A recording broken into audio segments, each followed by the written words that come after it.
Cycling, an efficient and healthy way of commuting into town, but in Manchester, it doesn't come without its difficulties.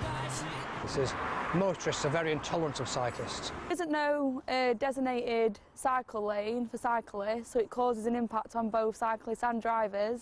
You have to be extra cautious because obviously the cyclists coming in and out of cars. They're like virtually non-existent in most places.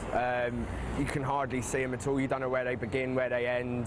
From time to time I just stop cycling because I'm afraid to cycle. The current state of the roads in Manchester makes it exceedingly difficult for cyclists commuting in and out of the city. On the other hand, it does provide extra work for local cycling businesses. We get 4 or 5 punches a day easily, and depending on the weather conditions, usually after it rains we get a lot more.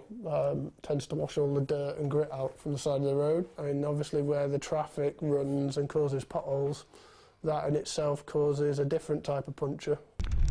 Statistics show there was nearly twice the amount of deaths in 2014 compared to 2013 in Greater Manchester. The plan? £42 million invested to make our roads safer for cyclists. What we're trying to do is double and redouble the number of people cycling from a couple of percent at the moment up to 10% by 2025, at least 10%. And we're trying to do that without any increase in accidents at all. So what we're doing is mostly separated routes so that cyclists have their own part of the highway, cycleways, alongside the carriageway. With road cycle accidents on the rise in Greater Manchester, it's becoming more apparent that the situation needs to be addressed. And with Transport for Greater Manchester's funding, the signs are looking positive. But the big question is, are designated cycleways really the answer to Manchester's transport problems? Yeah, I've seen them, they work. I mean, Manchester has got part of it, but I mean, they need more of it. Ultimately, it is the only way forward, but it's getting people to change, it's getting people's opinions to change.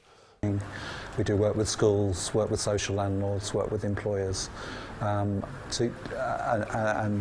maintenance training, all sorts of things to try and change the culture really, so that people are comfortable to cycle, they've got safe places to cycle.